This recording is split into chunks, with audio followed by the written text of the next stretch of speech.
Достонҳои шоҳнома. Китоби аввал. Нигориши Сотим Улуғзода. Таҳияи Алии Муҳаммадии Хуросонӣ. Нависанда ва филмноманигори маъруфи тоҷик, барандаи ҷоизаи давлатӣ ба номи Абу Абдуллоҳи Рӯдакӣ Сотим Улуғзода бо осори гаронмояи худ Ёрони боҳиммат, Субҳи ҷавонии ман, Навобод, Ибни Сино, Қисмати шоир, Восеъ, Ривояти Суғдӣ, Фирдавсӣ ва ғайра на танҳо дар кишварамон, балки берун аз он хонандаи сершумор дорад. соли 1997 романи Фирдавсӣ мавсуф ба сифати романи соли Ҷумҳурии Исломии Эрон пазируфта ва нависандаи он бо баҳои 40 сиккаи тилло $4000 сазовор гардид. Достонҳои шоҳнома аз нигориши пурқимати устод Сотим Улуғзода буда, мардумамонро ба тариқи мансур мухтасаран бо шоҳномаи бузурги Абулқосими Фирдавсӣ шинос менамояд ва инак пешкаши шумо хонандагони нуктасанҷ мегардад. Китоби аввал. Каюмарс ва авлоди ӯ. Дар қадимтарин ривоятҳои аҷдодони мо, қавму қабилаҳои Бохтария, Суғд, Эронзамини бостонӣ чунин омадааст, ки инсонҳо нахуст дар ҷангалҳо мезистанд. хӯрокашон меваҳои ёбоӣ, пӯшокашон барги дарахтон будааст. На кишту корро медонистанд ва на шикорро. Як вақт аз байнашон Каюмарс ном марди доное баромада, ба онҳо шикори ҷонваронро ёд додааст. Каюмарс оини подшоҳиро ба ҷаҳон овард ва нахустин подшоҳ ӯ шуд. Бохират марде буд, ақли ҷӯяндаву офарандае дошт. Аз санг ва чӯб олатҳои бурандаву шикофанда тарошида, ба воситаи онҳо ба шикори ҷонварон пардохт. Дар ҷангалзору кӯҳсорон дарандаю чаранда фаровон буд. Каюмарс мақомгоҳашро аз ҷангалзор ба кӯҳсор кӯчонида, пойтахти худро дар вай устувор кард. Мардумон чун шикорро ёд гирифтанд, ба хӯроквориашон гӯшт зам шуд. Машаққати пайдо кардани хӯрок осонтар гардид. Аз ин гузашта, онҳо метавонистанд акнун дар хунукиҳо тани бараҳнаашонро бо пӯсти ҳайвонот пӯшонанд. Нахуст худи Каюмарс пӯшоки баргинашро ба палангина табдил дод. Одамиён ром кардани ҷонваронро ҳам ёд гирифтанд. Каюмарс дар бошишгоҳи кӯҳии худ аз ҳар ҷинси ҷонвар ҷуфт нару модда нигоҳ дошта парвариш кард. Мардумон аз вай дӯшидани шири буз ва моддаговро омӯхтанд. Саги ёбоӣ ба одамон унс гирифт ва боқадр шуд, зеро онҳоро аз ҳуҷуми душманон ва ҳайвоноти даранда огоҳ мекард. Мардумон хурусро ҳам азиз медоштанд, зеро ақида доштанд, ки бонги хурус торикиро мепароканад ва мардумонро ба ибодати саҳргоҳӣ, ба кору меҳнат даъват менамояд.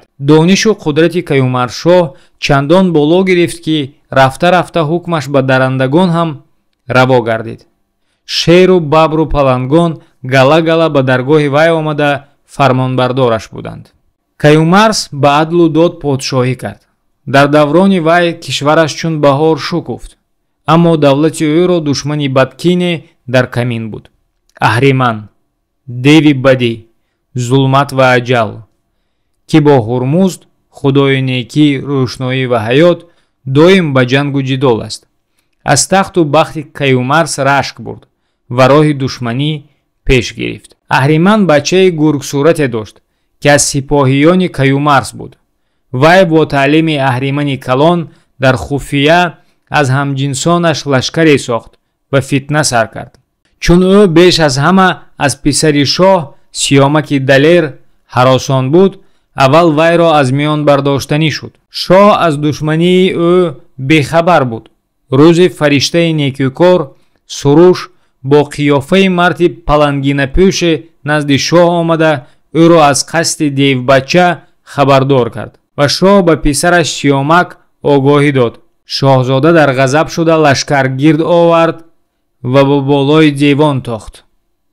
ҷанги шадиди ба амал пайваст. Сиёмак тани бараҳнаашро танҳо бо як сипари чарми палангӣ панаҳ карда дар размгоҳ ҷавлон мезад. гурзи вай чандин девро ҳалок кард. Хушанг. соле бар ин баромад, лекин Каюмарси пир ҳамоно ба доғи фарзандаш месӯхт. мегиристу менолид. Суруши накӯкор бори дуюм аз ҷониби Ҳурмузд ба наздаш омад, салом кард ва гуфт: эй шоҳ, беш аз ин манол, лашкар бисоз ва ба девони палид битоз, гардашонро ба осмон барор. ҳурмузди бузург мададгори туст. Каюмарс шукри худовандашро ба ҷо овард ва ашки чашмонашро пок кард. Ваз он пас ба кини Сиёмак шитофт, шабу рӯз орому хуфтан наёфт. Аз Сиёмак писаре монда буд, Ҳушанг ном. ӯ ҳушу хирадро аз бобояш, зӯру тавоноиро аз падараш мерос гирифта буд. Каюмарс ба ҷон дӯсташ медошт. ҳама корро ба машварати ӯ мекард. набираи ба умр ҷавон ва ба ақл пир гӯё вазири бобояш буд. Каюмарс рози худро бо ӯ дар миён гузошта ва гуфт: ман лашкар месозам ва ба кини падарат бо девон меҷангам. Солори лашкар ту мешавӣ, зеро ман пирам ва рафтаниям. ӯ лашкаре аз париён ва шеру палангон гирд овард. Паси пушти лашкар Каюмаршоҳ набира ба пеш андарун бо сипоҳ равона шуданд. чун ба наздики қароргоҳи девон расиданд, Ҳушанг ба тале баромада нигоҳ кард ки девон фазои даштро аз гарду хок тира сохта пеш меоянд. онҳо пешакӣ аз тараддуди Каюмарсу Ҳушанг огоҳӣ ёфта омодаи ҷанг шуда буданд. сипаҳсолори зиррак ба дарозӣ ва паҳнои гард мулоҳиза карда аз тал фуруд омад ва ба шоҳ гуфт: сипоҳи девон аз мо 2-3 карат зиёд ва ба илова мастии зафаре ки бар падарам ёфта буданд, ҳанӯз аз димоғашон нарафтааст. онҳоро мағлуб наметавон кард магар бо тадбир. чӣ гуна тадбир? пурсид Каюмарс. ту ҳоло инро хоҳӣ дид, бобо, ҷавоб дод Ҳушанг. вай нисфи сипоҳашро ба муқобили девон равона кард ва фармуд ки ба ҷанг дароянду бар дуруғ гурезон шаванд. худаш бо ними дигари сипоҳ дар паси кӯҳ шинак гирифт. девҳо лашкари гурезонро таъқибкунон аз наздики камингоҳи Ҳушанг гузаштанд. Ҳушанг бо сипоҳи шинак гирифтааш якбора аз паси кӯҳ ҷаста худро ба онҳо зад. девҳо саросема шуданд, сафҳояшон дар ҳам шикаст. он гоҳ гурезаҳои дуруғӣ ҳам хафо гашта ҳуҷум оварданд. урдуи девон аз пеш ва ақиб дучори ҳамла шуд ва торумор гардид. Ҳушанг яке чангол ёзонду зеви гургсурат кушандаи падарашро пӯст дарид ва ба хок афканда сарашро бурид. ҳамин тавр ба туфайли фаросату тадбири диловарии Ҳушанг ҷанги пурхатари одамиён бо девон ба ғолибияти одамиён анҷомид. дар поёни ин фатҳи бошараф Каюмарс аз олам гузашт. набира бар тахти бобояш нишаст. Ҳушанг аз бобояш на танҳо тахту тоҷ, балки ақли кунҷков, фикри ихтироъкорро ҳам ба мерос гирифта буд. вай усули аз конҳо оҳан истеҳсол карданро ёфт ва нахустин худаш оҳангарӣ оғоз кард. одамон дар замони вай оҳангудозӣ, сохтани табар, теша, каланду арраро ёд гирифтанд. ба замин тухм пошида ҳосил рӯёнданро омӯхтанд. аммо оҳангарӣ бе оташ намешавад. ҳол он ки одамон то замони Ҳушанг чӣ тавр дар гирондани оташро намедонистанд. инро аввал ӯ ёфт. як рӯз Ҳушанг бо чанде аз ёрони худ паи шикор ба кӯҳсор рафт. дар шикоргоҳ ногаҳон аз дур як чизи дарозу сиёҳи хазанда падидор гашт ки ду чашми сурхаш гӯё ду чашмаи хун буду аз даҳонаш дуд фаввора мезад. он чиз мори калони ҳавлангезе буд. Ҳушанг санги калонеро бардошта ба тарафи мор ҳаво дод. мор фавран ба як сӯ ҷаҳида ҷонашро халос кард. санги калон ба санги хурде бархӯрд ва ҳарду шикастанд. аз сангҳо шарораҳо ба атроф ҷаст ва шуъо падид омад. мор кушта нашуд, лекин сири оташ кушода шуд. Ҳушанг ба ёронаш дар ҳайрат монданд. ӯ гуфт: ин шуъо фуруғи худовандист ки ба мо ато шуд. онро бояд табаррук дошт ва парастид. ин маросим ки ҳар сол дар рӯзи муайян такрор мешуд, ба ҷашн табдил ёфт ва сада номида шуд. дар қадим халқҳои эронинажод ҷашни садаро гиромӣ дошта гулханҳо меафрӯхтанд ки ин аз ҳамон шаби оташафрӯзии Ҳушанг ба ёдгор монда буд. Таҳмурас баъд аз Ҳушанг писараш Таҳмурас подшоҳ шуд. дар замони вай одамон пашми гӯсфанд тарошидан, аз пашм либосворӣ ва намад бофтанро ёд гирифтанд. аз дарандагон юз ва сияҳгӯшро юз ҳайвонест аз паланг хурдтар, сияҳгӯш ҳайвонест аз ҷинси гурбаи ёбоӣ. аз паррандагон боз ва шоҳинро барои шикор дастомӯз карданд. Таҳмурас девҳоро дар банд андохт. девҳо гуфтанд ки агар подшоҳ онҳоро накушад, онҳо ба вай як ҳунари нав ёд медиҳанд. Сипас ба ӯ навиштанро ёд доданд. Девҳо хати румӣ, порсӣ, тозӣ, суғдӣ, чинӣ, паҳлавӣ ва ғайраро медонистанд. Ҳамаро ба Таҳмурас ёд доданд ва Таҳмурас ба дигарон ёд дод. ба ин тариқ аз рӯи ривояти қадима дар подшоҳии Таҳмурас хату савод падид омадааст. Ҷамшед. баъд аз Таҳмурас подшоҳӣ ба писараш Ҷамшед расид. ӯ ҳукмдори ғаюр ва тавоное буд. ихтироъкорӣ василаҳои беҳбудии ҳаёти мардумонро давом дод. ба онҳо риштатобӣ, матоъбофӣ, либосдӯзӣ омӯзонд. иморат андохтан, ҳаммом сохтанро ҳам Ҷамшед бунёд кард. нахуст ӯ аз оҳан зиреҳ, ҷавшан, худ, кӯлоҳи ҷанговарон аз мис ва дигар олатҳои ҷанг сохт. киштирониро ҳам аввал ӯ сар кард. вақте ки ин ҳама корҳои нек анҷом ёфта, кишвар ба ободию оростагӣ расид, Ҷамшед ба бузургӣ ва тавоноӣ дар ҷаҳон овоза шуд. Он гоҳ вай худро дар ҷаҳон ягона ва беҳамто донист ва мағрур шуд. бори шӯҳраташро бардошта натавонист. бузургони мамлакатро гирд оварда гуфт: дар ҷаҳон ғайр аз ман подшоҳе нест. ин ҳама ҳунарҳоро ке эҷод кард? ман. хӯроку пӯшок ва осудагии шумоён аз куҷост? аз ман, аз қудрати ман. пас шумо бояд маро худо хонед ва ҷаҳонофарин гӯед. ин навъ мағрурӣ ва худхоҳии Ҷамшед сабаб шуд ки мардумон кам кам аз вай рӯй гардонанд. Заҳок чун шунид ки мардумон аз Ҷамшед рӯй гардонидаанд, ба қасди гирифтани мамлакати ӯ ба Эронзамин лашкар кашид. Заҳок дар ҳамсоягии давлати Ҷамшед мамлакате буд, бузург ва паҳновар, ки биёбонҳои бекарон дошт. подшоҳи он мамлакат ба ном Мардос дар саховату накӯкорӣ машҳур буд. писари ӯ Заҳок ҷавони сабук, бодӣ, сангдил ва бедодгаре буд. аҳримани фитнаангез, ки барои корҳои зишт ҳамин гуна одамони камхират ва худкомро меҷӯяд, як пагоҳ худро ба сурати марди некандеш дароварда назди Заҳок омад ва бо забони нарму овози форам ба гӯши вай афсун хондан гирифт. фаровон сухан гуфт зебову нағз, ҷавонро зи дониш тиҳӣ буд мағз. розе ҳаст ба ту дахл дорад, онро ғайр аз ман ҳеҷ кас намедонад. афсуни худро оғоз кард аҳриман. бигӯ, чист он роз? пурсид аз Заҳок. аввал савганд бихӯр ки ба касе намегӯӣ, талаб кард аҳриман. Заҳок савганд хӯрд. аҳриман гуфт: падари пире ки ҳамчун ту писаре дорад, чаро бояд дар тахт нишинад? то кай менишинад? подшоҳӣ ба ту мезебад. чаро ту сустӣ мекунӣ? агар хоҳӣ, метавонӣ падаратро бо осонӣ аз миён бардорӣ ва ба ҷояш худат биншинӣ. ба дили Заҳок алав афтод. ҳирси ҷоҳталабиаш ҷӯшид, лекин ҳарчи ҳам бошад, аз падаркушӣ андеша кард ва гуфт: ин кор шоиста нест. ту савганд хӯрдӣ. тарсонд ӯро аҳриман. агар гуфтаи маро накунӣ, савгандзада мешавӣ, ба балое гирифтор мешавӣ. ҷавон ба доми аҳриман ғалтида пурсид: подшоҳро чӣ тавр аз миён мебардорам? чораи инро ман месозам, гуфт аҳриман. сари туро ба авҷи хуршед мерасонам, лекин ту ҳоли ҳозир хамӯш бош, то ман ин корро ба анҷом расонам.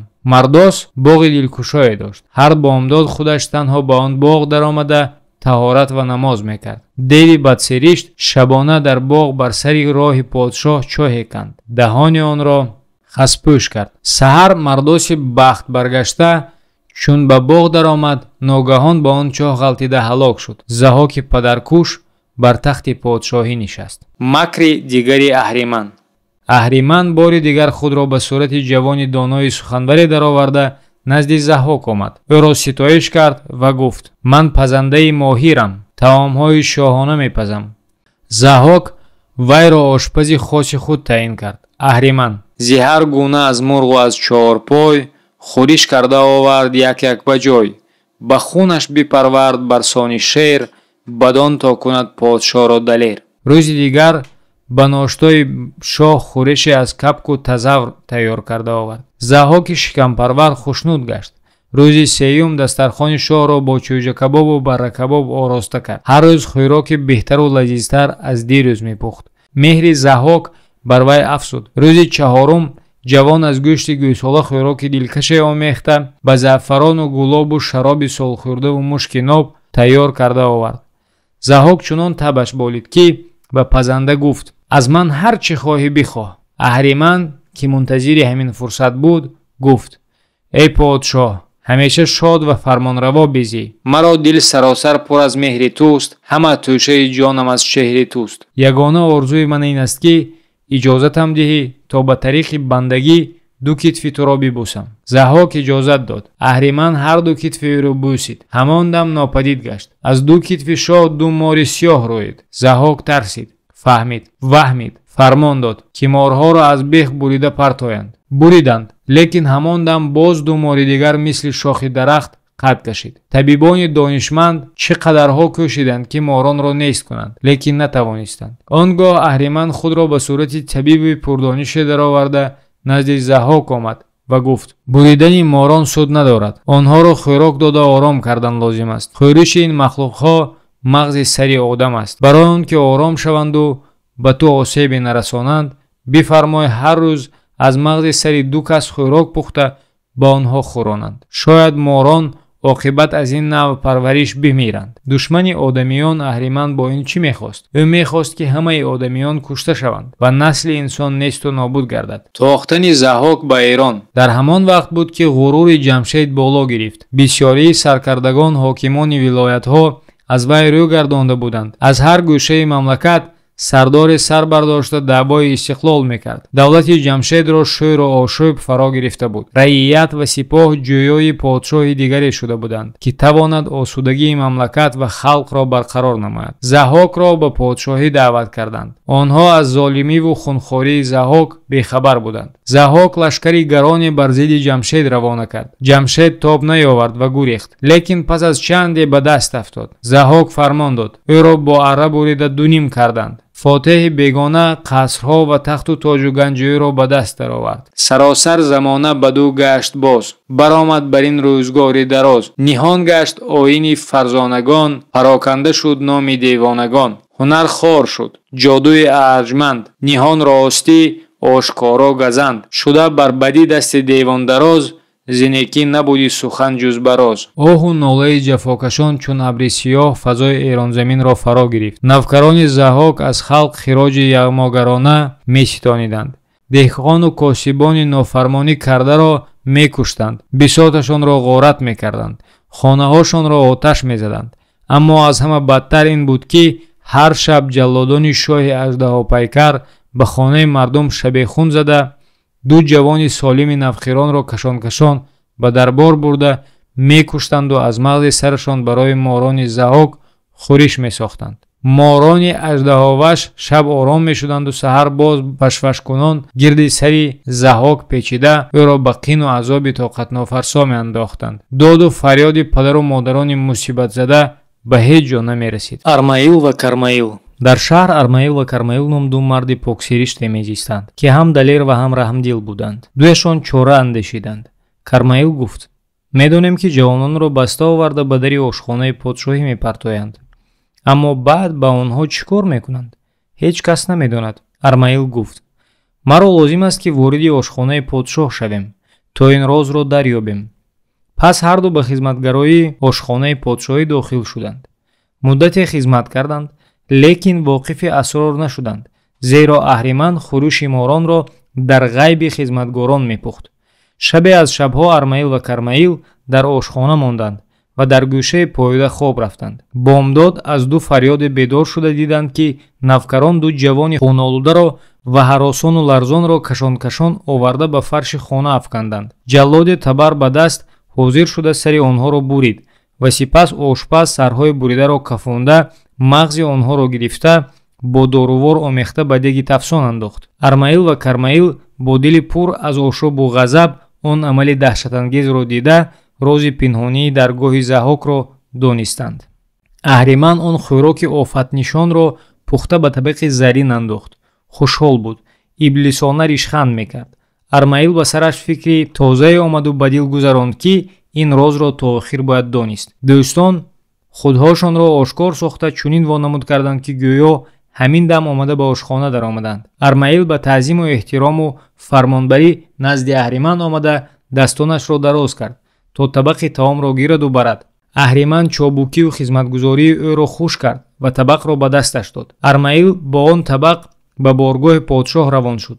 чӣ дид? Дид дар боргоҳи калони пурнақшу нигор бар тахти зарандудӣ мурассаъ ба дуру гавҳару лаълу фирӯза як марди лоғари зиштандоми кареҳманзаре бо ранги зарди заъфаронӣ нишастаасту ду мори сиёҳи ваҳшатангез аз ду китфи ӯ қад кашида фашфашкунон гирди сари тоҷдораш печу тоб мехӯранд. Армаил аз он пеш подшоҳро надида буд, зеро Заҳок шамоили нафратангезашро ба халқ нишон намедод ва аз қасраш намебаромад. Армаили ҳайратзадаи ба даҳшат афтода дар дами дари боргоҳ барҷо монду маҷоли қадам бардоштан надошт. Он гоҳ Заҳок бо асабияту беқарорӣ бо дасташ ба вай ишора кард ки пеш биёяд. Армаил наздик рафта табақи заринро ба вай дароз карда буд, ки дарҳол морҳо фашфашкунон ба хӯрок дарафтиданд ва онро дар як дам бо забонҳои сурху дарози теғмонандашон лесида тамом карданду ором шуда рӯи китфи шоҳ дароз кашида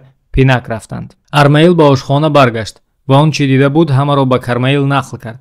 Кармаил аз ҷигар оҳи дарднок кашид ва гуфт: ҳоло маълум шуд чаро он ҷавонони ногунбахт беному нишон мерафтанд. Одамизодагони сарсабзи нерӯманд тӯъмаи морони манҳус мешуданд. Манҳус шум бадбахт дод аз дасти шоҳи аждаҳобардӯш. Мо ба ошхонаи Заҳок роҳ ёфтем, хизматгори одамкушон шудем, то ки ба мардуми бахтбаргашта мададе расонем. Гуфт Армаил: акнун магар ин бадкирдории даҳшатангезро дида дам меистем? Хӯриши морон фақат мағзи сари одамӣ будааст. чора чист? Маъюсона пурсид Кармаил. Армаил ба андеша рафта бо як умедворӣ чунин ҷавоб дод: мағзи сари одамиро бо мағзи сари гӯсфанд омезем. чӣ шавад? дар ин сурат ҳар рӯз аз ду ҷавони гирифторшуда якеро наҷот додан мумкин мебуд. Ин сухан писанд афтод ва ду дӯсти далер пинҳонӣ ба кор сар карданд. бо ҳиллаю найранг худҳошонро ба иблиси ошпаз хуш карда эътимоди ӯро ноил шуданд ва он гоҳ вай рухсаташон дод ки аз он баъд ҳамон хӯроки манҳусро дуяшон пазанд. аҳримани бадсиришт ҳатто хушнуд шуд ки ду шогирд, ду хизматгори чобук ва содиқи ба даст овард. акнун вай метавонист вақташро ба эҷоди бадиҳо ва фитнаю фасодҳои дигаре сарф кунад. Армаил ва Кармаил мағзи сари одамиро ба мағзи сари гӯсфанд омехта мепухтанду бо ин тариқ ҷони яке аз ду ҷавони гирифторшударо халос мекарданд. ба халқи мазлуми ҷафокаш фақат ҳамин қадар некӣ кардан аз дасташон омад. беш аз ин чорае наёфтанд. бо ҷавони наҷотдодаашон видо карда мегуфтанд: бираву пинҳон шав, аз шаҳрҳо дур бош. нигар, то набошӣ ба обод шаҳр, туро дар ҷаҳон кӯҳу дашт асту баҳр. ба ин тариқ ҳар моҳ 30 нафар ҷавон аз кушта шудан наҷот меёфтанд. чун 200 нафар мешуданд, Армаил ва Кармаил ба онҳо пинҳонӣ аз рамаҳои подшоҳӣ чанде гӯсфанду буз дода ҳамашонро ба дашту кӯҳҳо равона мекарданд. ровиёни ахбори қадим ривоят мекунанд ки халқи бодиянишини курд авлоди ҳамон ҷавонони гуреза аст ва курдҳо мардумони шуҷоъ, кӯҳу саҳродӯст, ба сахтиҳои зиндагӣ тобовар мебошанд. хоб дидани Заҳок. шабе аз шабҳо Заҳоки ситамгар хоб дид ки ногаҳон 3 паҳлавони ҷанговар пайдо шуданд. 2 нафари онҳо калонсол буданд ва 1 нафарашон ҷавон. хурдашон паҳлавоне буд барно ва зебо, қоматаш чун сарв, камари шоҳворе ба миёнаш баста ва бар дасташ яке гурзи гарони говсар дошт. вай хӯрӯшону дамон омада гурзро ба сари Заҳок зад ва ӯро ғалтонда дастҳояшро баст, ба гарданаш каманд андохт ва баъд ҳар 3 паҳлавон ӯро дар гарду хок кашон ба сӯи кӯҳи дамованд бурданд. бипечид Заҳоки бедодгар, бидаридаш аз бим гуфти ҷигар. вай аз тарс ба сони дарандаи захмхӯрда яке бонг барзад ба хоб андарун, ки ларзон шуд он хонаи садсутун. саҳар фармон дод ки аз тамоми мамлакат мубадон доноён, донишмандон ва ситорашиносонро ба дарбор даъват кунанд. чун ҳозир шуданд, Заҳок ба онҳо хоби машъумашро машъум, номуборак, манҳус, бад гуфта таъбир пурсид. бигуфто: маро зуд огаҳ кунед, равонро сӯи равшанӣ раҳ кунед, ки бар ман замона кай ояд ба сар, киро бошад ин тоҷу тахту камар. мубадон 3 рӯз муҳлат хостанд. агарчи таъбири хоби Заҳок ба онҳо маълум шуда буд, лекин то 3 рӯз ба гуфтан ҷуръат накарданд. метарсиданд ки агар росташро гӯянд, подшоҳи золим онҳоро мекушад. рӯзи 4 Зирак ном мубади хиратманди ростгӯй ва нотарс ба Заҳок рӯйрӯй истода гуфт: таъбири хобат ин аст, ки подшоҳи ту дер намепояд. Фаридун ном баҳодури ҷавоне аз насли шоҳони қадимии Эрон падид меояду туро сарнагун мекунад. Фаридунро ҳанӯз модараш назоидааст, лекин ӯ ба дунё меояд, туро бо гурзи гарони говсар зада ҳалок мегардонад ва молики тахту тоҷ мешавад. заҳок чун гуфтори зераки донишманд ва далелро шунид, беҳуш шуда аз тахт фурӯ ғалтид. чун ба ҳуш омад, амр кард ки зеракро фавран гирифта лабонашро буранд ва пӯст кананд. лекин мубади ҳушманди оқибатандеш нопадид гашта буд. ӯро дар саросари шаҳр ҷустанду наёфтанд. вай аз шаҳр ба дар рафта пинҳон шуд. аз ҳамон рӯз заҳок ба воҳима афтод. нишони Фаридун ба гирди ҷаҳон ҳаме боз ҷуст ошкору ниҳон. на ором будаш, на хобу на хард, хвард, хӯрд хӯрок. шуда рӯзи равшан ба дӯи ложвард. зодани Фаридун аз модар. дар он кишвари Зулмобод ки подшоҳаш Заҳоки аждаҳобардош буд, Отибин ном марди некусириште мезист, ки нажодаш ба шоҳони Эронзамин ва ба Таҳмураси Девбанд мерасид. аёли вай Фаронак ном зани покдил ва меҳрубоне буд. боре Фаронак хоб дид ки дар марғзори сабзу шукуфоне сайр мекунад. ба ногоҳ ҷавони барнои хушсурате падидор шуда ба вай мегӯяд: эй зани покдил, ба хонаат биштоб ва ба шавҳарат хабари хуш бирасон. шумоён писаре меёбед ки ситораи иқболи кишвараш ва халқаш хоҳад шуд. ту номи писаратро Фаридун мегузорӣ. вай сарвари паҳлавонони Эронзамин, ба қомат чун сарв, ба чеҳра чун хуршед, ба шуҷоат чун шер хоҳад шуд. барои кишвари ҷафокаши худ вай чун борони пурфайзи баҳорон ба замини хушку ташна хоҳад буд. гӯянда суруши некӯкор, суруш фаришта, фариштаи пайғамовар. гӯянда суруши некӯкор буд ки худро ба сурати ҷавони зебое намуддор карда буд. Фаронак бедор шуда шавҳарашро ҳам бедор ва ба вай хоби аҷиби худро нақл кард. Отибин шодикунон гуфт: ман аз нажоди шоҳони қадими Эронзаминам. пас чӣ аҷаб агар фарзандам озодибахши кишвари ман гардад. башорати суруши некӯкор ба вуҷуд омад. Фаронак писар зоид ва номи ӯро Фаридун гузошт. аммо шодии модару падари хушбахт дер накашид. навкарони Заҳок ки ба ҷустуҷӯи Фаридун дар саросари кишвар такоппу доштанд, паи ӯро гирифтанд. Отибин ва Фаронак дар пайи халосии ҷони фарзандашон ӯро бардошта сар ба кӯҳу биёбон гирифтанд. шаб ба ғоре ё бешазоре паноҳ мебурданд. ҳар гоҳ ки Отибин ба ҷустуҷӯи хӯрокворӣ мерафт, Фаронак бо кӯдакаш дар ҳамон ғор ё бешазор мемонд. рӯзе Отибинро навкарони Заҳок дар саҳро дастгир карда ба дарбор бурданд. писарат Фаридун куҷост? дод зад Заҳок. писарамро одамҳо, кӯҳҳо, бешазорҳо аз ту пинҳон медоранд, то ба воя расад. чун ба воя расид, зоҳир хоҳад шуд. тахту тоҷро аз ту хоҳад рабуд. диёрашро аз ситами ту ки подшоҳи бегона ҳастӣ озод хоҳад кард. Заҳок хашмгин шуд. фармон дод ки Отибинро сар бурида аз мағзи сараш барои морон хӯриш бипазанд. Фаронаки шӯрбахт ҳамону ба кӯдакаш дар кӯҳу бешазорҳо саргардон мегашт. модари бечора хаставу нотавон буд. бачааш аз гуруснагӣ мегирист. боре Фаронак дар марғзор ба модагови аҷоибе дучор шуд. модагов ниҳоят зебо, хушранг, назаррабо буд. ҳар тори мӯяш чун пари товус ранги дигаре дошт. Фаронак аз дидани он ҳайвони рангини мӯъҷизаосо чашмонаш хира гашт. чун хастаҳол буд, нишаста бар рӯи сабза паҳлӯ зад, ба пинак рафт. шарфаи поеро шунида чашм боз кард. ки дид чӯпони таяқ ба даст дар болои сараш истодааст. ҳаросон шуда пурсид: ту кистӣ? ман нигаҳбони ҳамин марғзору бешазор ҳастам ва ин моддагови аҷоибро ки номаш бармоя аст мепоям. ҷавоб дод чӯпон: ман зани Отибини номдор ҳастам, ки подшоҳи аждаҳопайкар ӯро кушт. номам Фаронак ва ин кӯдак писари ман Фаридун аст. номи Фаридуни баҳодурро кӣ нашунидааст? гуфт чӯпон ва ба тарафи кӯдак таъзим кард. халқон дар интизори озодкунандаи худанд. ту хаставу беҳол шудаӣ. дар кӯҳсору бешазорон овораву саргардон гаштани ту ба ҷони худат ва ҷони писарат хатар дорад. ту бачаатро ба ман бидеҳ, ман нигаҳбонаш мешавам. аз чашми навкарони Заҳок пинҳон ва бо шири бармояи нест дар ҷаҳон парваришаш мекунам. модари ғамзадаи парешонрӯзгор дилаш ба сидқи гуфтори пирамард гувоҳӣ дод ва бачаро ба вай супурд. чӯпон Фаридунро бо меҳрубонӣ падарона 3 сол парварид. дар ин миён ба Заҳок хабар расид ки дар фалон марғзор моддагови аҷоибе мечарад ва Фаридун бо шири вай парвариш меёбад. дили модар хатари ба ҷони фарзандаш омадаро ҳис кард. вай бо шитобу ҷадал дар козаи пирмарди чӯпон ҳозир шуд ва бачаашро ба синааш пахш карда гуфт ки ғайр аз гурехтану пинҳон шудан чорае нест. бибурам пай аз хоки ҷодуситон, шавам бо писар сӯи Ҳиндустон, шавам нопадид аз миёни гурӯҳ, ман инро барам то ба Албурзкӯҳ. Фаронак пас аз таи дашту биёбонҳо бо Фаридун ба кӯҳи Албурз расид. дар Албурзкӯҳ Фаридунро ба як марди порсо, ки тарки дунё карда дар он ҷо мезист, супурд ва гуфт: эй некмард, ман зани мусибатзадаe ҳастам. шавҳарам падари ин кӯдак қурбони морони Заҳок шуд ва акнун он золими хунхор ба қасди ҷони писарам афтодааст. таваллуди писарам ва сарнавишти ӯро суруш ба ман хабар дода буд. фаридуни ман рӯзи пешвои халқ шуда интиқоми ситамкашон ва кушташудагонро аз заҳоки хунхор хоҳад гирифт. ту фаридуни маро ба ҷои падар бош ва чун фарзанди худат тарбият карда ба воя расон.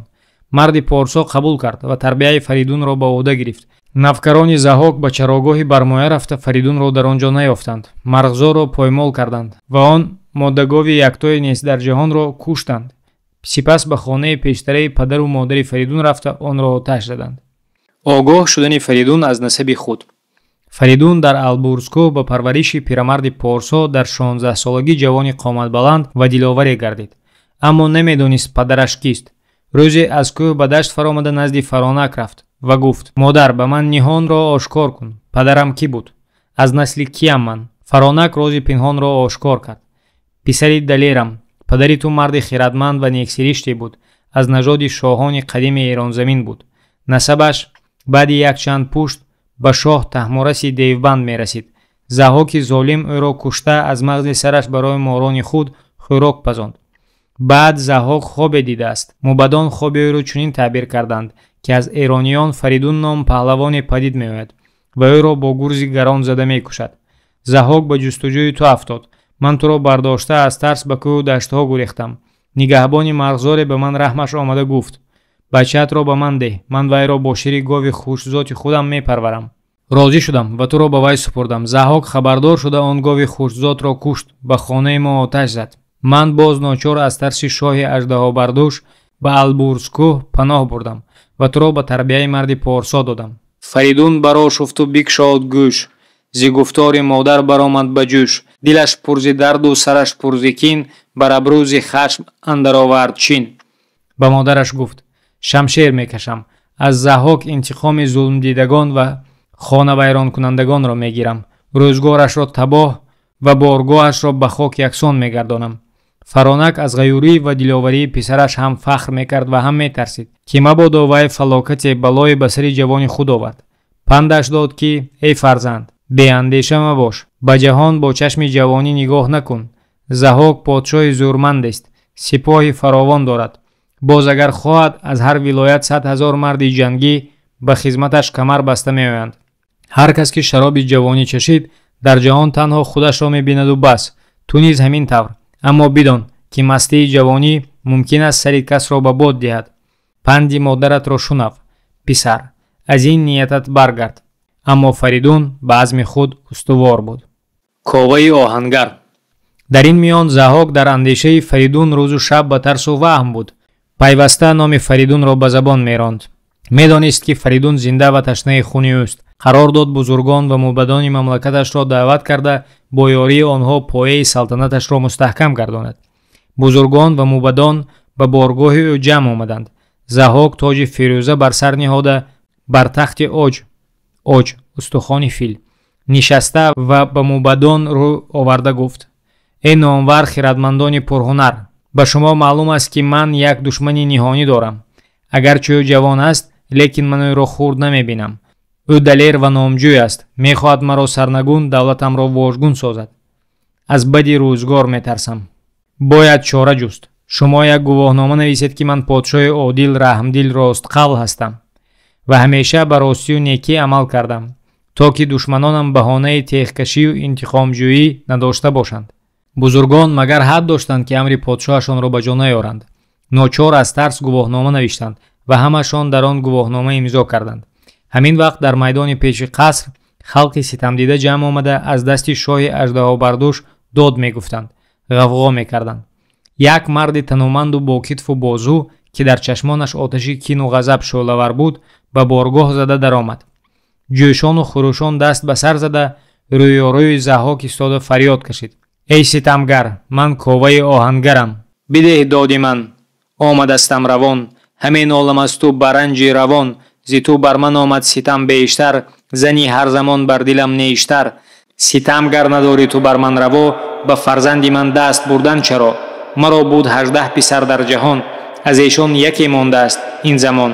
бубахшою бар ман яке дарнигар, ки сӯзон шавад ҳар замонам ҷигар. шаҳо, ман чӣ кардам? яке бозгӯй. агар бегуноҳам, баҳона маҷӯй. ҷавонӣ намондасту фарзанд нест, ба гетӣ чу фарзанд дилбанд нест. агар 7 кишвар ба шоҳӣ турост, чаро ранҷу сахтӣ ҳама баҳри мост. заҳок гуфтори коваро шунида дар ҳайрат монд ва боз бештар тарсид. андешид ки беҳтар аст аз оҳангари додхоҳ дилҷӯӣ кунад ва худро бо адлу инсоф нишон диҳад. охирин фарзанди ӯ писари 18-умашро аз куштан барои хӯриши морон озод карда ба падараш баргардонд. пас ба кова гувоҳномаро дароз кард ва фармуд ки ба он имзо кунад. кова онро гирифта хонду барошуфт. ба бузургон ва мубадон рӯй оварда бонг зад. эй беномусҳо, бевиҷдонҳо, тарсуҳо! аз шоҳи аждаҳопайкари худ тарсида ҳамаатон мункири ҳақиқат шудед. ба гуфтори ӯ дил супурдед. бар дурӯғ гувоҳӣ додед. ман аз подшоҳи ситамгар наметарсам. бигузор маро кушад, лекин ман ба ин номаи мунофиқӣ даст намемонам. гувоҳӣ намедиҳам. инро гуфта вай гувоҳномаро ба қаҳру ғазаб даронда партофт ва поймол кард. сипас писарашро пешандоз карда хӯрошону дамон аз боргоҳ падар рафт. коваи оҳангар дар берун пешдомани чарминашро ба нӯги найза баст ва онро чун байрақ барафтрошта бар сари бозор рафт ва нидо андохт. эй халқ! дод аз дасти ситамгар, дод аз зулми подшоҳи аждаҳобардӯш. то ин деви одамхорро аз сари худ дафн накунем, ба мо зиндагӣ нест. агар тӯъмаи аждаҳо шудан нахоҳед, агар ҳамият доред, бо ман биёед. меравем назди Фаридун. он баҳодурро ба худ сардор мекунем ва бо ситамгар меҷангем.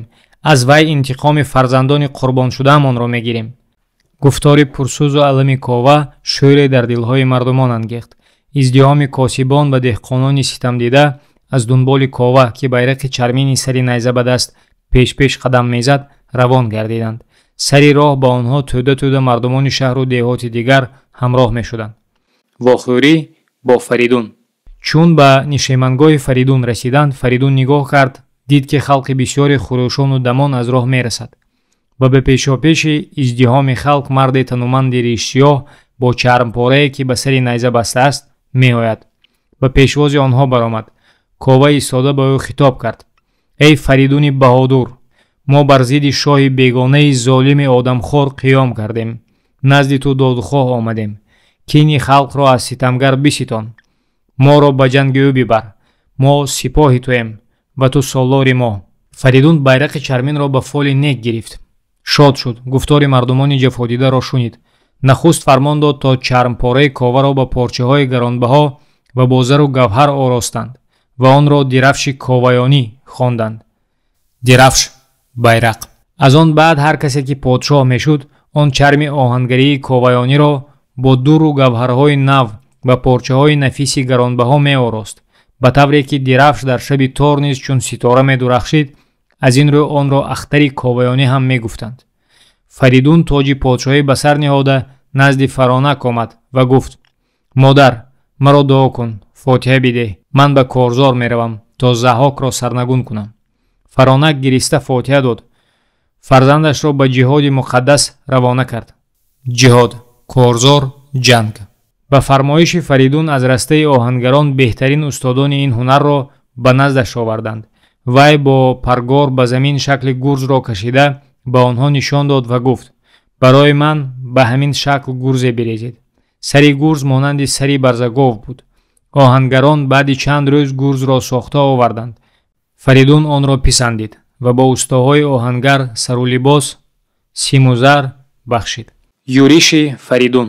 Фаридун бар аспи кӯҳпайкаре нишаста он гурзи говсарро ба даст гирифт ва дар сари лашкаре ки аз халқ ба ҳам омада буд, рӯй ба сӯи пойтахти Заҳок ниҳод. пешопеши лашкараш бо як азми ғазаболуди ҷангҷӯ асп меронд. ҳаме рафт манзил ба манзил чӯ бод, саре пурзи кину диле пурзи дод. шомгоҳ дар манзиле фуруд омад. лашкараш бору буна афканд. дар шаби тор ҷавоне басхубрӯ бар сони парӣ назди Фаридун ҳозир гашт. ба ӯ суханҳо гуфт. роҳи кушодани тилисмҳои Заҳок ва шикастани бандҳоро ёд дод ва ғоиб гардид. Фаридун донист ки ин ёрирасони нигаҳонии ӯ боз ҳамон суруши некӯкор аст, ки ин дафъа худро ба сурати ҷавони парипайкаре зоҳир кард. донисту аз шодӣ чеҳрааш чун гули арғовонӣ шукуфт. бахташро ҷавон ва давлатро ҳаминон дид. خوانی زیافت آراستند. خان دسترخوان. باده نوشیدند. فریدون از باده سرش گران شد. میل خواب کرد. در پایه کوی برد به خواب آرامید. ناگاه صدای غوریش بیدارش کرد. چشم شده دید که سنگ کلان پران و غوران از کوه به بالایش فرو میآید. همان لحظه به افسونه که سروش به او یاد داده بود سنگ را برگردانده به تنه کوه بست. سپس چشمش به دو مرد غلطید که در بالای کوه ایستاده از پس خرسنگی با ترس و هراس به پایین نگاه میکردند. هر دو را شناخت. آنها پسران همان پیرمرد البرزکوهی بودند که فریدون را تربیت کرده و به فریدون نسبت برادری داشتند. زیرا مربی پارسا پدرخوانده فریدون هم بود.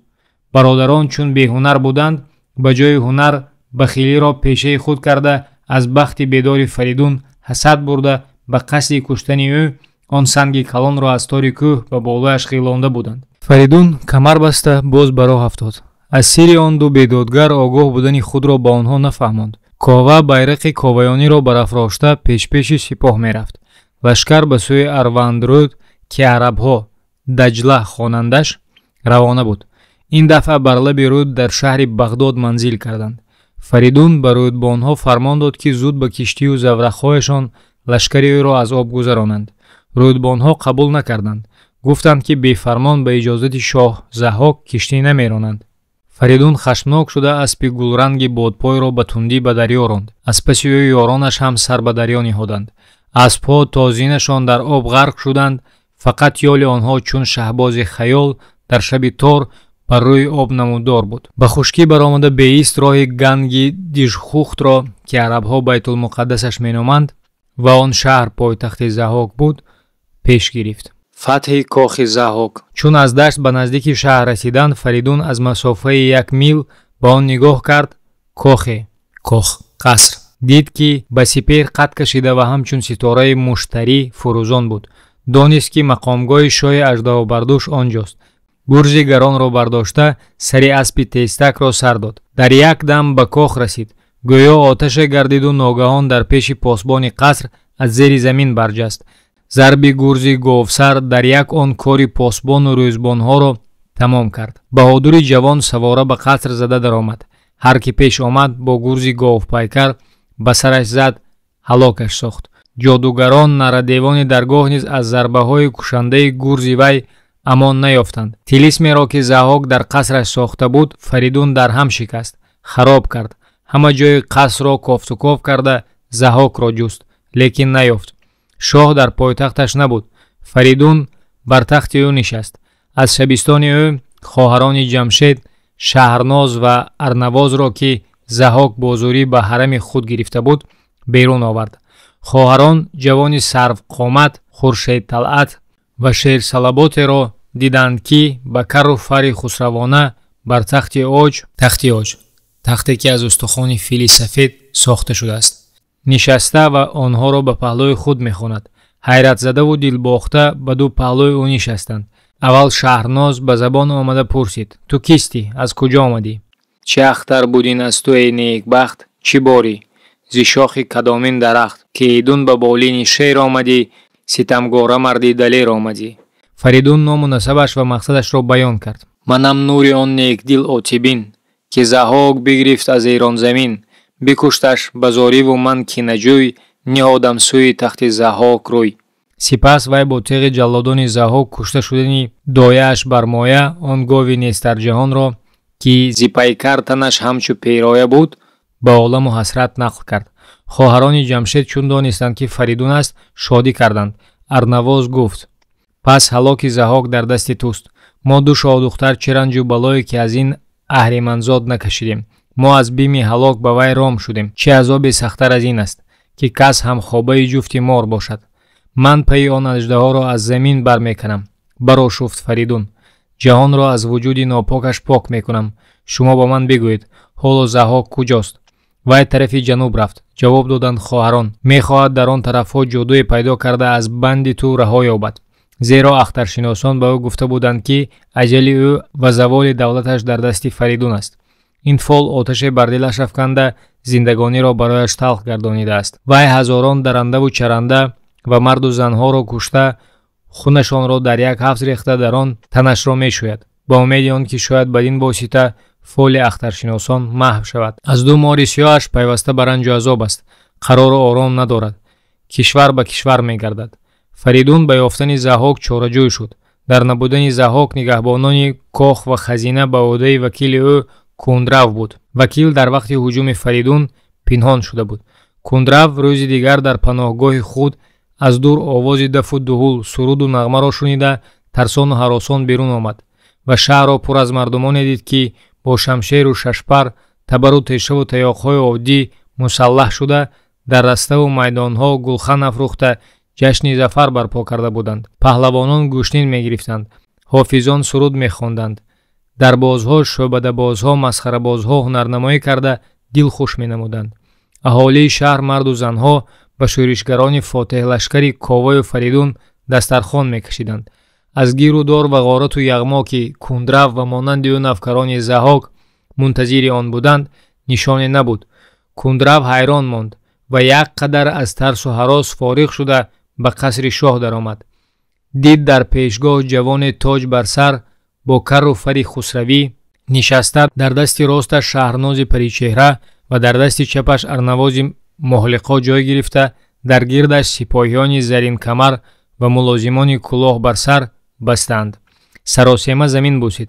Фаридунро ситоиш кард. Фаридун чун аз кӣ будани вай огоҳӣ ёфт, фармуд ки биравад, асбоби базми шоҳонаро муҳайё созад. Кундрав хон орост, шаробгоҳи ноб овард ва ба мувофиқи фармон созандаву сарояндагони номӣ аёну ашрофи шаҳрро ба маҷлиси шоҳ ҳозир кард. шаби дарозро ба ҷашни шоҳонаву зиёфату базми ҷамшедӣ ба саҳар оварданд. рафтани Кундрав ба назди Заҳок.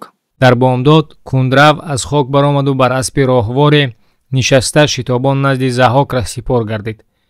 морбардош он рӯзҳо дар шаҳре аз номи шаҳрҳои Нимрӯз, Систон ва Зобулистон таваққуф карда буд. Кундрав ба он ҷо расида ҳар чӣ дар пойтахт дида буд ба Заҳок нақл кард. вакили шоҳ Фаридунро нашинохта ва кӣ буданашро ҳам аз касе напурсида буд. ба Заҳок чунин гуфт: ногаҳон аз кишваре 3 марди сарафроз лашкар кашида омаданд ва пойтахти туро забт карданд. аз ин 3 яке ҷавон аст, ба қомат чун сарви сиҳӣ, аз чеҳрааш фари шоҳӣ табон, 2 дигар калонсоланд. гӯянда ковою каёнуши паҳлавонро дар назар дошт. лекин сардор ӯст. гурзе дорад ки агар ба кӯҳ занад, кӯҳро мекафонад. савора ба кох зада даромад. ҳамаи банду тилисмҳои туро дар ҳам шикаст. паҳлавонон ва девони туро зада мағзи сарҳошонро ба хунашон омехт. ранг аз рӯ ва ҳуш аз сари Заҳок парид. морони китфаш мисли ин ки хатарро ҳис карда бошанд, бесаранҷом шуда сар барафрохтанд. вай тарси худро ба зур пинҳон карда гуфт: шояд меҳмон бошанд, ба меҳмон шод бояд буд. меҳмон бо гурзи говсар тааҷҷуб кард Кунвар. охир вай посбонони кохро кушт, тахти туро забт кард, аз тоҷу камар номи туро тарошид. ин тоифа мардумро ту агар меҳмон мешиносӣ, шинос. ту манол, меҳмони густох ба фол беҳтар аст, гуфт Заҳок. хуб, агар он номвар меҳмони туст, пас ба ҳарами ту чӣ кор дорад? охир вай бо занони ту нишаста гоҳ мушти зулфони шаҳрнозро мебӯяд ва гоҳ ақиқи лабони арнавозро мебусад. ҳам аз ин бадтар, шаб гисувони онҳоро ба худ болин мекунад. аз шунидани ин сухан, ки барои вай аз заҳри зуқум кушандатар буд, Заҳок марги худро орзу кард. ба сони карг барошуфт ва морони сиёҳаш ҳам фашфашкунон ба сараш печиданд. ба вакили нагунбахт шӯрид, тунду зиш даштномаш дод ва гуфт: аз ин баъд ту кадхудои хонаву шаҳри ман нахоҳӣ буд. Кундрав ришханде карду ҷавоб дод ки: эй шаҳриёр, ба гумонам бахт аз ту баргаштааст. аз тахту тоҷ маҳрум ки шудӣ, кадхудоии шаҳрро ба ман чӣ гуна медиҳӣ? охир ту чун мӯй аз хамир, аз ҷои бузургӣ ҷудо шудаӣ. чораи кори худ бисоз. набард бо Фаридун. Заҳок аз ин гуфтугӯ ба ҷӯш омада бархост ва сипоҳу навкаронашро фармон дод ки аспҳоро зин кунанд ва фавран ба сипоҳи гароне ҳама нарадевони ҷангҷӯи сӯи пойтахташ ба роҳ афтод. чун наздик расид, дуздона ба бераҳна рафта вориди шаҳр шуд. дидбони Фаридун дар вақт огоҳ шуда бонги хатар заданд ва он гоҳ сипоҳи Фаридун шитобон савор шуда рӯй ба он бероҳа овард. мухолифон дар ҷои тангӣ ба ҳам даровехтанд. дар шаҳр ошӯбе бархост. аҳолӣ ки ҳама дар ҳавои Фаридун буданд, ки аз ҷаври Заҳок пурхун буданд. ба по бархоста ба мадади лашкари Фаридун расиданд. ба болои сипоҳи Заҳок чун жола аз бомҳо санг борида, аз деворҳо хишт борид. ҷавонони шаҳр гурӯҳ омада ба сафи лашкари Фаридун дохил мешуданд. дар кӯчаҳои шаҳр сипоҳию шаҳрӣ ба ҳам омехта меҷангиданд. кова ба як даст байрақи коваёнӣ, ба дасти дигар шамшер шаҳриёнро сардорӣ кард. дар сафи пеш набар мекард. теғи бурони ӯ даҳҳо душманро дар хоку хун ҷӯлонд. Заҳок дар байни ғавғои ҷанг ҳам хаёлаш ба шаҳрнозу арнавоз буд. хандону шукуфон бо нозу ишват дар ду паҳлӯи фотеҳи ҷавон нишастани онҳоро ба пеши назар оварда дар оташи рашк месӯхт. тоқат накард. дар байни ҷӯши ҷанг аз лашкар ҷудо шуда ба пои қалъа рафт ва камандашро бар кунгураи кох андохта боло баромад. табдили пӯшоку қиёфа карда буд, то ӯро нашиносанд. аз болои боми кох нигоҳ карда дар айвон шаҳрнози нозанинро дид, ки ду рухсора рӯзу ду зулфон чу шаб. дар айвон истода Фаридунро офарин мефиристоду Заҳокро нафрин мекард. морбардӯш оташи рашку алам ба мағзаш зада камандро сӯи айвон поин андохт. дар ин лаҳза аз ёди тахт будаш ва на андешаи ҷон, ташнаи хуни паричеҳрагон буду бас. ханҷари обгунро ба дандон газида бо каманд аз бом фуруд омад. аммо толеи баргашта кай ба мадади ӯ мерасид. даме ки пой бар замин ниҳод, Фаридун чун аҷали беамон дар болои сараш падидор гашт. вай ба тарафи қалъа рафтани Заҳокро дида аз паяш афтода буд. бо гурзи говсар ӯро зада бар замин нақш кард. морони сиёҳи Заҳок аз тарс дар китфонаш фурӯ рафтанд. Фаридун боз гурзро бардошт, то ба зарби дигар рақиби шумро ҳалок созад. лекин суруш ҳозир шуда дасташро дошт ва гуфт: назан, ҳоло аҷали ӯ нарасидааст. бибараш то ҷое ки тангнои ду кӯҳ пеш ояд. он ҷо ӯро дар банд андоз, то аз ранҷу азоб бимирад. Фаридун каманде аз чарми шер бофонда, бо вай ҳар ду даст ва миёни Заҳокро ба сутун чунон маҳкам баст, ки ӯро зӯри фил ҳам аз он сутун канда наметавонист. сипас ҷорчиён дастгир шудани Заҳокро дар шаҳр эълон карданд. ҷанг ба музаффарияти сипоҳи Фаридун ва шӯришгарони кова анҷомид. аз лашкари Заҳок камтар касе ҷон ба саломат бурд. Заҳоки даступобастаро ба пушти шутур партофта аз байни издиҳоми халқ, ки бо тамошои ин ҳол ҷамъ омада буд ва шодӣ мекард, гузаронда ба сӯи кӯҳсори Шерхон ронданд. дар он ҷониб вайро ба давоманд бурданд ва бар танаи кӯҳ мехҳои оҳанин зада аз ду дасташ ба он мехҳо овехтанд. он ҷо вай муддати дарозе бо азоби азим овезон монда, хунаш қатра қатра ба замин чакида, оқибат тӯъмаи марги пурнангу нағбат гардид. достони Фаридун ва писарони ӯ. ҷашни меҳргон. Фаридун дар сари моҳи меҳр тоҷ бар сар гузошт. подшоҳ шуд. халқ ӯро сарнагункунандаи шоҳи ситамгар ва озодкунанда аз салтанати бегонагон медонист. бинобар ин ба подшоҳиаш хушнуд шуд ва таҳнияташ кард.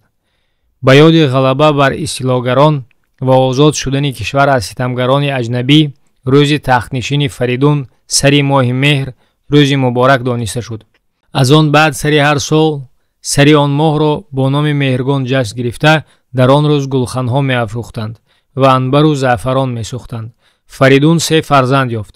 2 писари калонӣ аз шаҳрнавоз ва писари хурдӣ аз арнавоз зода шуданд, ки ҳар 3 ба боло чу сарву ба рух чун баҳор, ба ҳар чиз монанди шаҳрёр буданд. писаронро ном наниҳоданд, то замоне ки ба воя расанду аз худ коре нишон биҳанд.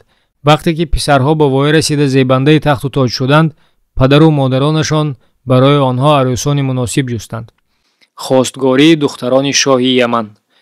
Фаридун аз хизматгорони худ ҷандал номеро, ки бедордил буду покизамағз, забончарбу шоистаи кори нағз, фармуд: бирав гирди ҷаҳон бипӯй, аз 3 духтар аз нажоди меҳтарон, меҳтар, бузург, баландқомат биҷӯй, ки сазовори 3 фарзанди ман бошад, аз як падару модар бошад ва чандон ба ҳам монанд бошанд, ки кас натавонад якеро аз дигаре бишносад.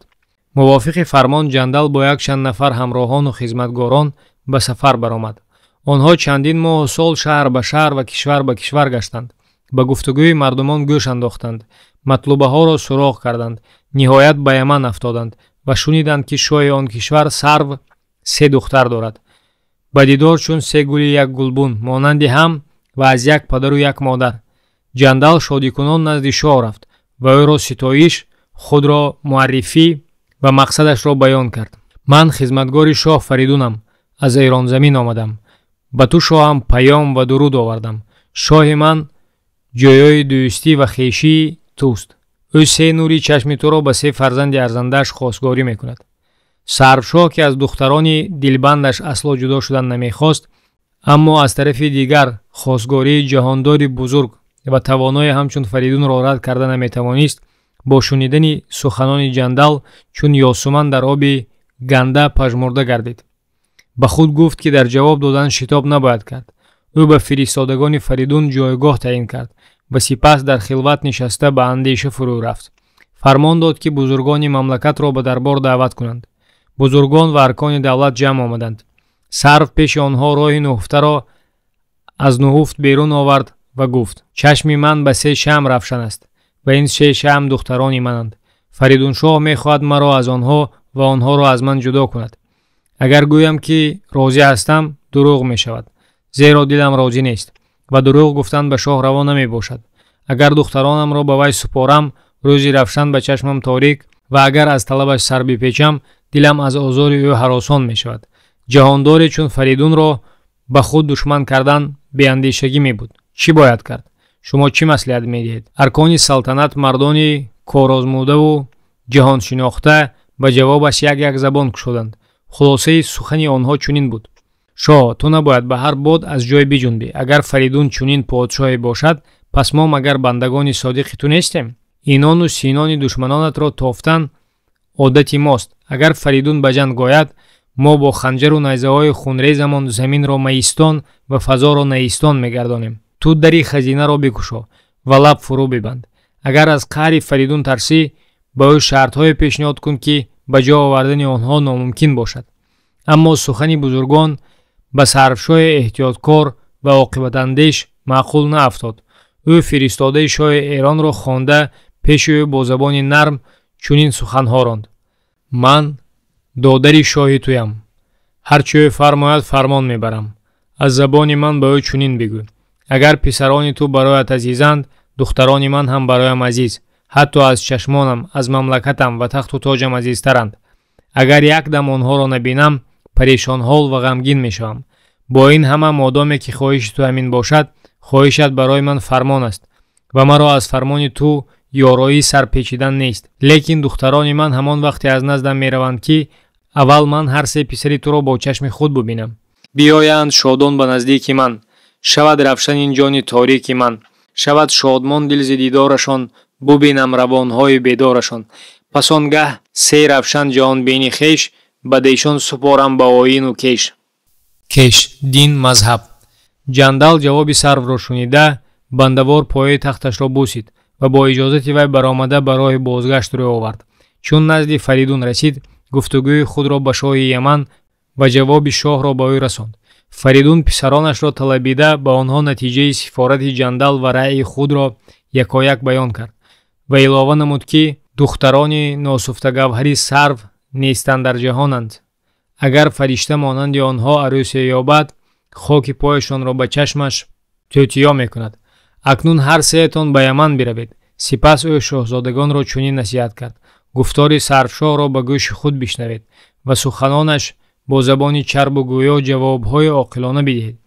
парвардаи подшоҳ бояд, ки порсо, ростхал, ҷӯяндаи донишу хирад ва ҳам сухангӯю равшандилу покдин ба коре ки пеш оядаш пешбин бошад. ва боз Фаридун писаронашро огоҳ кард, ки шоҳи Яман ҷоду ва афсун медонад. шояд афсунҳо ба кор бурда шуморо озмуданӣ шавад.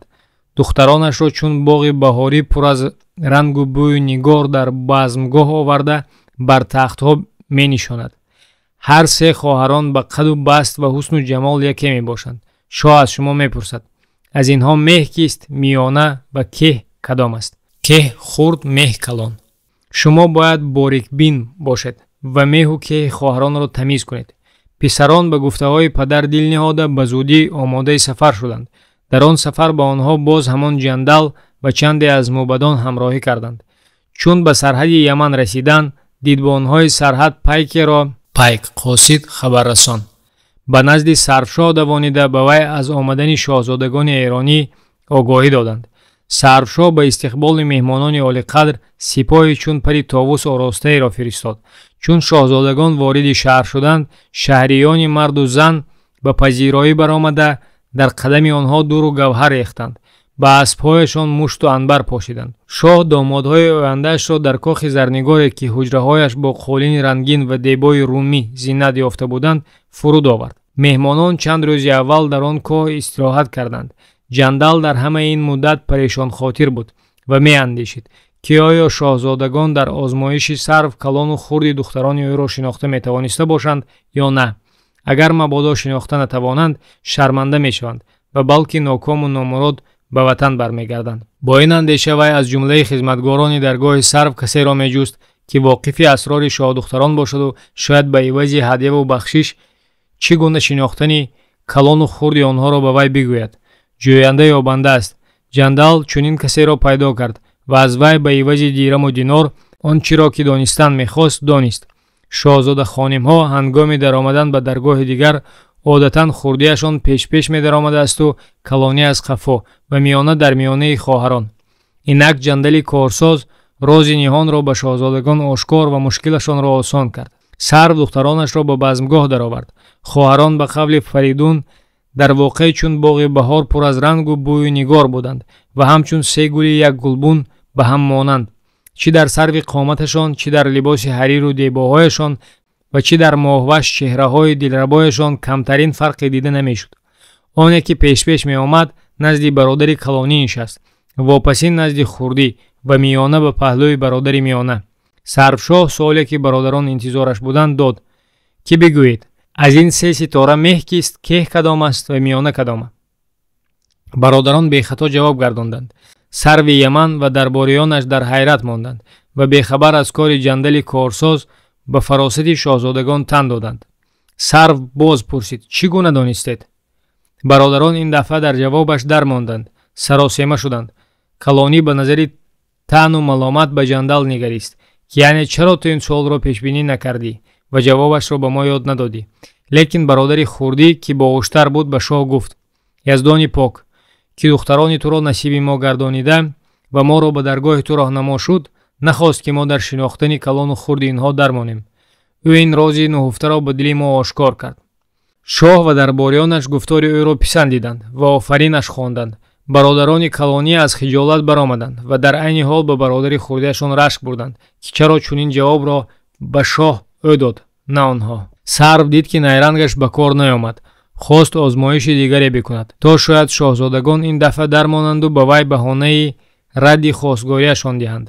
падар ба духтаронаш унс гирифта буд ва тоқати ҷудоиашро надошт. фармуд май кашиданд. созанда ва сарояндагонро ҳозир карданд. хӯру нӯш, суруду нағма то дили шаб тӯл кашид. пас он ки шароб ақлҳоро тира ва сарҳоро гарон кард, барои шоҳзодагони эронӣ дар боғ ба лаби ҳавзи гулоб зери дарахти гулафшон ҷои хоб андохтанд. сипас шоҳи ҷодушинос бо ҷоду дар боғ шамоле дамонд ва сармое эҷод кард, ки дар асари он боду сармо дарахтон якбора пажмуриданд ва мурғони ҳаво аз парвоз монданд.